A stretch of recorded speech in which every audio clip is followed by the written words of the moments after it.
I was always hesitant to start a podcast because, well, I've got a busy life, and the last thing I want to do was add one more chore on my to-do list. I thought about paying others to do it for me, but just didn't feel like it was worth it. My mind changed when I heard about Spotify for podcasters and how simple and easy it was to record, edit, schedule, and distribute my podcast everywhere I wanted it to be. Seriously, the process takes you less than 5 minutes, and that's including putting together polls and questions to engage with your listeners, plus adding ads and subscriptions. That way you can make a little money on the side or turn it into your main source of income. And best of all, they do all this for free. So instead of putting money in other people's pockets, choose the platform that does the work for you and helps put money in yours. Get started at www.spotify.com/podcasters or download the Spotify for Podcasters app today. We know that trading and life have a lot of similarities, meaning that the way we handle ourselves in the market and the process that we go through when it comes to making decisions is very similar to what we do in real life. Or maybe it at least turns that way once you've been trading for long enough. In today's episode of the Trading Coach Podcast, we're going to talk about that decision-making process that goes into understanding risk-reward and balancing the type of risk-reward that you have with the type of trading opportunity that presents itself. There's nothing about this particular pattern that shouts bullish or bearish breakout, right? Would you guys agree? We're just being yucky. It's just being yucky. That's a technical term, yucky, right? So I don't know. So it's a little bit of a risky situation. So if I'm going to put myself in a riskier situation, it doesn't mean you have to pass on the trade. But if I'm going to put myself in a riskier situation, I want to, right? The agreement that we're going to make is I want to have a better risk profile, right?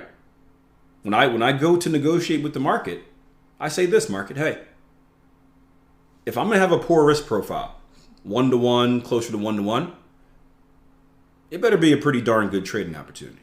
You feel me? If you're going to present me, if you're going to try and sell me an okay trading opportunity, I'll still take it, but the terms have changed, right? Now I need a better risk profile for me to take your okay trading opportunity, right? It's no different than negotiating for a car, right? You're willing to pay more for a car that has had a full inspection and you know everything about and it seems to be running fine. If I presented you with a car and I'm like, yeah, I got this car to sell you, but don't test drive it, don't expect it, just take my word for it, right? It's a little older car. Are you going to offer me the same amount of money for it? No, maybe you're still willing to take on the risk because you need a car. Ooh, deja vu moment. Crazy, right? Glitch in the matrix. Anyway, but you're gonna pay less for it because you're not willing to risk as much for something that's a little bit less unknown. We did the same thing when we bought our house. Unfortunately, we bought our house in the winter in the middle of a snowstorm.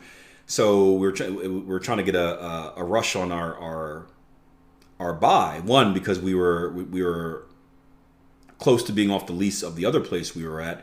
And two, we had some very motivated sellers. And the more motivated they were, the cheaper the house was. We got a really, really good deal. But unfortunately, during our inspection, there was a snow and ice storm, right? So the inspector couldn't get on the roof.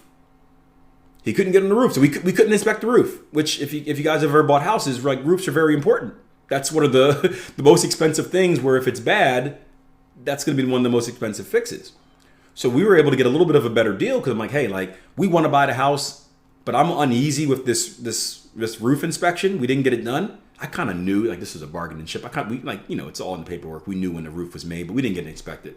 So I'm like, hey, we can push this sell back for maybe a month or whatever like that, because house inspectors are hard to get, or we'll take it off your hands, but we're going to offer a little bit less, just for a little bit of personal comfort. And we were able to get it for even a little bit less because of that. But that's the kind of negotiation process that's happening. Same thing here in the market. Better trading opportunities, this is my opinion, for better trading opportunities, we can take we can accept a worse risk profile. For more riskier trading opportunities, we need a better risk profile to even it out. You guys follow me on that? Again, it's the whole supply and demand thing. You go to the grocery store, they got a section where the fruit's a little bit beat up. What do? They sell it for cheaper because it's not as appealing. It's still good, but they sell it for cheaper because it's beat up. It's not as appealing. I will buy this bruised orange, but I'm not going to pay full price for it. Vice versa, a brand new product comes out, they're going to charge you an arm and a leg. Short and sweet episode for you guys, but guess what? There's almost 900 more episodes of the Trading Coach podcast you can listen to if you get bored. If you don't know what to search for, just shoot me a DM. Let me know what topic you want to hear about, and I'll let you know what episode to check out. So I appreciate your support. Do me a favor, hit that like button, leave me a rating and a review if you haven't done so already. That is the best way to support the show. And until next time, plan your trade, trade your plan. Take care.